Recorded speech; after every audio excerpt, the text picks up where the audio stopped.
Welcome to Modern Management of the Older Adult, brought to you by the Institute of Clinical Excellence.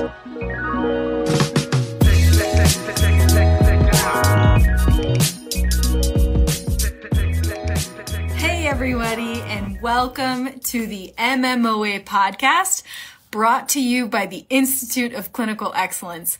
My name's Ellen Csepe. I'm coming to you live from Littleton, Colorado, and today we're going to be talking about a really cool new assistive device called the iWalk. So this is the iWalk if you're watching it on a video stream. If you're watching or tuning in from a podcast streaming service, I'll make sure to link the iWalk information and webpage in the comments so you can check out what I'm talking about.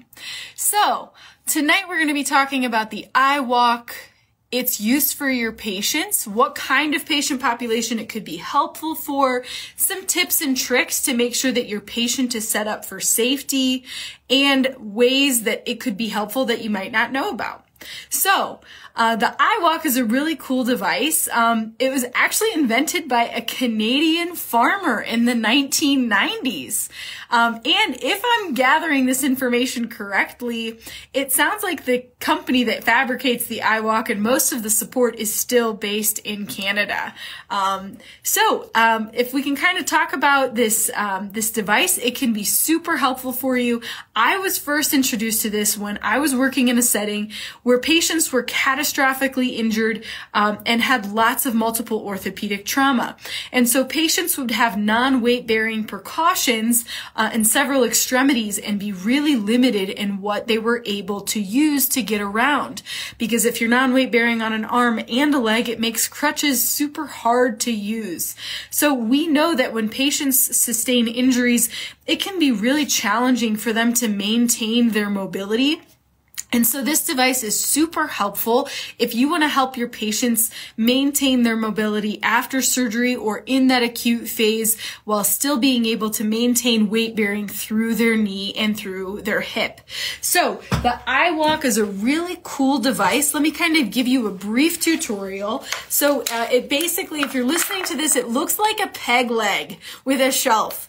So if you want to feel kind of like a pirate, this is a great option for you and for your patients. So this iWalk device is super handy.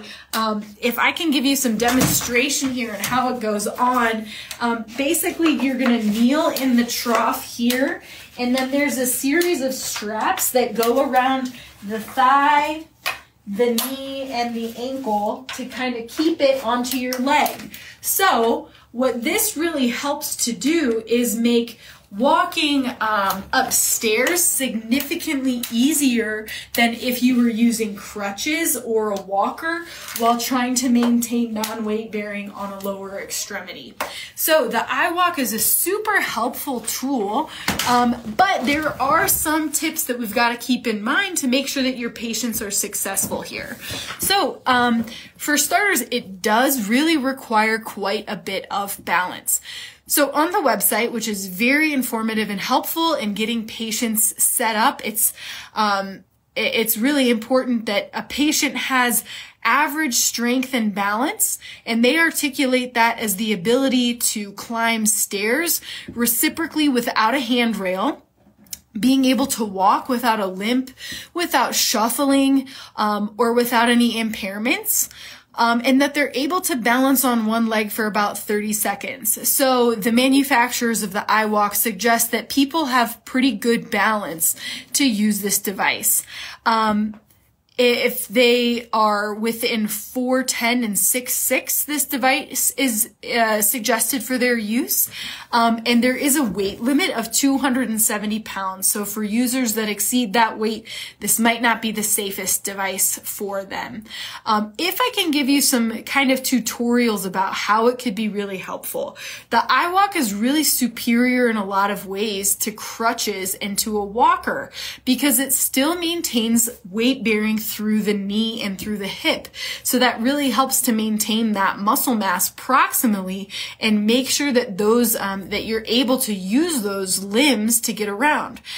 It also makes it so that your hands are free. So as you can see while I'm using this, I can hold something in my hands. If I'm needing to do a job which requires a lot of carrying, this is really way better than using crutches comparatively. So that could be super, super helpful. If you have a patient that's walking long distances and using a knee scooter seems to be really cumbersome to navigate narrow areas, this is a little bit easier and has a much more narrow turning radius and really doesn't require the use of your hands. So for patients who have, desk jobs, one consideration is that while I'm sitting, this could be kind of cumbersome to get on and off. Definitely more challenging than a knee scooter, where I can just kind of jump off of the knee scooter and to reposition if I needed to. But this could be very helpful. It's also quite affordable. The website says that the new ones are about $150, and then they refurbish used ones because most people only use them for a season, and they'll sell those at a 25% off discounted price. So it's a very affordable option. If a patient wanted to have this and a knee scooter, this could definitely be worthwhile. It's, again, if we could kind of touch back on the ability to climb stairs, it's far superior to climb stairs using the iWalk than to use crutches, in my opinion, and far safer in regards to the balance because of the wide base of support on the bottom part of the peg here.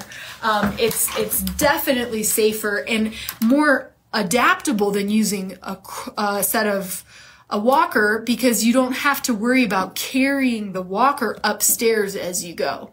So one other quick caveat that I wanted to bring up about the iWalk is that it really does require quite a bit of balance. And for patients that are older or might not have balance and strength to do this, I often require a little bit of training before elective surgeries to know how to use the iWalk. The website really does have quite a few training options, and there are a lot of instructional videos on how to adjust the straps, adjust the different lengths, and to even how to learn how to walk with an iWalk. So if you're a clinician thinking about suggesting this to your patient, might I recommend looking over those materials beforehand if this is a new device for you, and how to, safely guard patients so that they can feel confident. Some patients who are young and who are agile and healthy and quick in the reaction time are pretty quick on the draw to pick this up, but I've had patients who have successfully used this but required my skilled assistance in knowing how to use this in the clinic. Some other caveats. So you might be thinking to yourself, well, none of my patients are athletic enough to be able to climb up a flight of stairs without their hand. That's why they're seeing me. None of them can stand on the one leg for 30 seconds. That's not my caseload. There are certain conditions where you can use your clinical judgment to implement this for patients that might not have strength and balance to use this by itself. Let me give you an example. I'm going to give you an example of a patient that I've used this for in the past. I work in an outpatient setting now. We'll give my patient a pretend name of Paulina. So Paulina was planning to have an elective surgery on her lower ankle that was going to require about 6 to 8 weeks of non-weight bearing. She lived alone. Paulina is, we'll say 72, and Paulina really struggled to be able to go up and down stairs in her home alone, and non-weight bearing with a walker really made that impossible. She would not be able to access her home without the iWalk. So this is actually Paulina's iWalk that she gave me after she was done with it to help other people. And we'll say Paulina used this iWalk for the time that she needed, and she used it. She did not have the strength to climb stairs without her hands. She didn't have the balance to use it independently, but we used a walker and the iWalk so she could climb upstairs and use a railing and then have a walker at the top of her steps. And then she was able to get around her home and continue walking using a walker and the iWalk simultaneously. This was, for better or worse, the only way that she was able to maintain her independent status at home while recovering from this injury. So for certain patients, think to, other than Paulina and her or, living at home with stairs, with a walk, or without anybody to kind of help her get around the house and having to navigate stairs.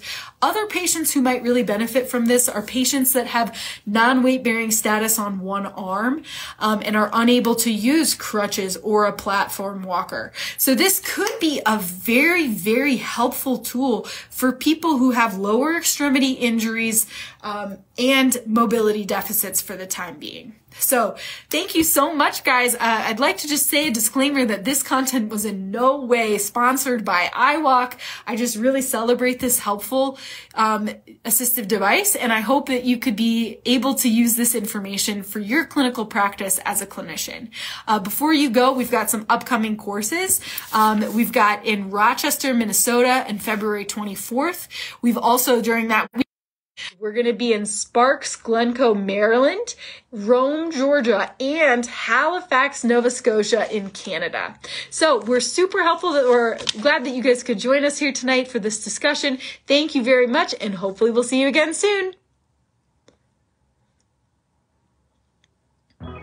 Thank you for listening to the MMOA podcast.